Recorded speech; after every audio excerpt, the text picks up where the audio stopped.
상해 종합지수가 10년 전으로 되돌아가 있습니다. 간신히 2700포인트를 유지하고 있어요. 이 정도로 심할까 싶을 정도로 중국 시장이 붕괴를 했습니다. 최근에. 우리나라 증시가 이 증시를 추종을 안 할 리가 없어요. 미국은 지난주에 반도체 기술 섹터의 다시 부활로 인해서 강한 상승 랠리를 펼쳤지만 네, 우리 증시는 전혀 이제 추종을 못했습니다. 벌레가 무네요. 예, 숲에 있다 보면 별의별 일을 다 겪습니다. 그래서 저도 이제 네이버 블로그에 글을 들으면서 우리 증시의 붕괴 요인이 뭘까? 보통 제가 이제 시장 거래를 매일 트레이딩을 하기 때문에 우리나라 코스피 지수의 그 추세, 단기 이동 평균선의 변화, 캔들의 변화, 이런 것들을 매일 추적해서 이제 네이버 블로그에 글을 드리고 있고, 아침에 이제 새벽 3시부터 미국의 클로징 벨 시간이 있잖아요. 이때 자료들을 다 수집해가지고 이제, 아침에 이제 나스닥 지수 흐름에 대해서 분석을 해드리고 있는데, 왜냐하면 우리나라의 나스닥 지수, 코스피 지수가 이를 이제 추종을 해버려요. 강도는 조금 다르지만. 그래서 선행적으로 움직이기 때문에 이 추세를 확인을 안 할 수가 없어서 이제 확인을 해드리는데, 최근에는 좀 억울하다는 생각이 들어요. 방향을 쫓아가지도 못할 뿐더러 우리는 오히려 하락을 하고 있는데 이 하락 요인을 찾기가 대단히 어렵습니다.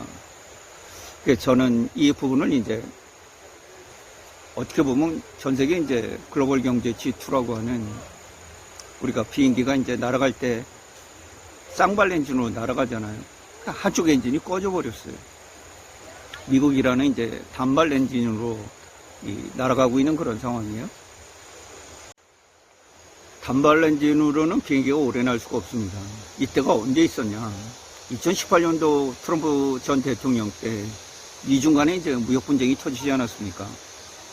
2018년도 12월 달에 미국 연준에서는 점도표를 통해서 이제 2019년도에 3차례 정도 금리를 올리겠다고 이렇게 예측을 했어요. 2018년도의 전망이 모두 이런 예측 속에서 책들이 나왔습니다. 저도 이제 우리나라 유명한 그 경제학자의 그 책을 읽고서 그대로 믿었어요. 그런데 금리는 돈의 값이잖아요. 이 예측이 틀리면 모든 게 다 틀려버리는 거예요. 거짓말이 되는 거죠. 그래서 2019년도 1월 달에 미국 경제 하방을 막기 위해서 연준은 금리를 동결시켜버리죠. 결국 7월 달에 금리 인하까지 갔는데 금리를 인상한다는 것이 오히려 내려버렸죠. 이번에도 이제 미국이 40년 만에 이 인플레이션이 9%까지 올라오는 이 과정을 보면 2022년도 이제 2월 달에 중국의 동계올림픽이 열리고 있는 이 상황에서 이제 러시아의 우크라이나 침공이 있었죠. 러시아 우크라이나 전쟁이 있었는데 이게 발단의 원인은 이제 나토에 있습니다. 우크라이나가 나토를 확장하려고 하는 러시아와 나토 간의 이제 이 완충지대, 이걸 없애버리려고 하는 이제 이런 의도 때문에 러시아의 침공을 받게 됐는데, 저는 누차 얘기해드리지만 일어나지 않아야 될 전쟁이었다. 젤렌스키 대통령이 잘 싸우는 게 중요한 게 아니라 전쟁을 하지 않고 이기는 것이 중요했었는데 그걸 너무 간과했다. 그러니까 나토 가입 추진을 너무 밀어붙인 것이 러시아에게는 굉장히 위협적인 국면으로 이제 들어가게 된 거죠. 현재 러시아 우크라이나 전쟁은 단순히 두 국가만의 전쟁이 아니고 러시아와 유럽과 미국 그리고 우리나라를 포함한 동맹국들의 지원 속에 이제 이 전쟁이 맞붙고 있습니다.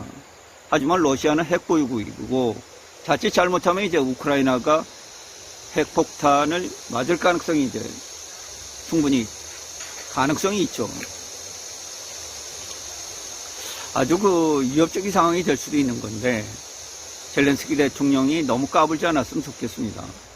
장거리 미사일을 통해서 허용을 해주면 예, 소련, 러시아의 이제 모든 군사기지를 다 파괴시켜버리겠다 이렇게 나오고 있는데, 현재 모스크바의 이제 아파트 이런 데도 공격을 하고 있지 않습니까? 예, 자칫 잘못하면 예, 우크라이나 키우가 이제 쑥대밭이 될 가능성이 있죠.